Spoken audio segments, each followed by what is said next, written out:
Fleur, thank you so much for your time. You've got a business of 22 workers, or you did until Queensland slammed shut the border. What did that mean for you?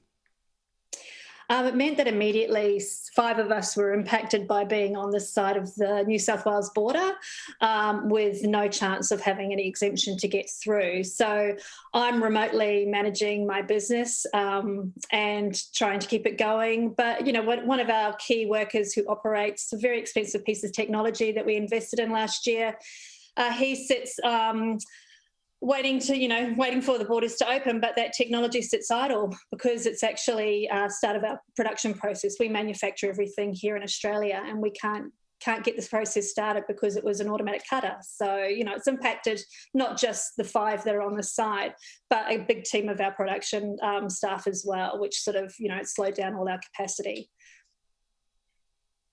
And you can't get a permit to cross the border just a few miles into the state? We've attempted through the initial stages. Obviously, it's been revised regularly.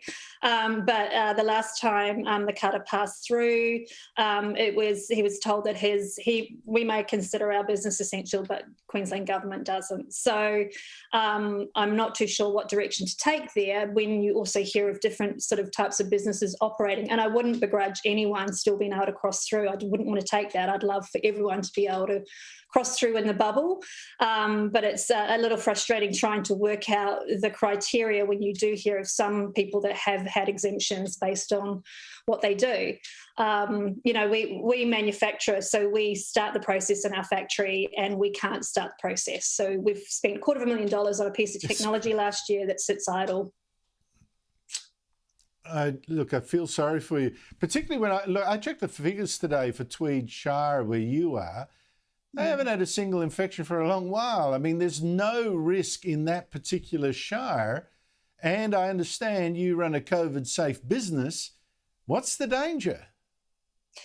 Well, absolutely. We all are aware. We've been working with this since March last year, and I think that was probably the last time we actually had an active case in the Tweed Shire. And we're all aware of what the outcome is if we, you know, in breach of that. No one wants it, but we want to still be able to sort of create some form of livelihood. And, you know, I feel for the owner-operators out there that are stuck between both sides of the border with their businesses impacted immediately, you know, 2 hour notice that this was going to happen. We've had a severe lockdown as if we're in Sydney. We can't leave the house here. We have no active cases, and it's you know, it's impacting financially as well as mentally. It's not a sustainable situation at all. So you must have felt pretty happy seeing Queensland at least let in a plane load of NRL players' wives, let in a plane load of wags. How did that make you feel? It's infuriating, and it's a double standard, and it just makes me dislike the sport even more just based on that. I think when you see 20,000 people within the Tweed Shire impacted by this, both sides as well, and it's everyday people wanting to just earn an honest living, and they cannot get through to their jobs or their businesses to keep operating. And then this complete breach, especially when people have been shut out from quarantine who are, you know, in transit of actually relocating to Queensland. It just doesn't make sense, and it smacks of double standards. And how much is all this costing you?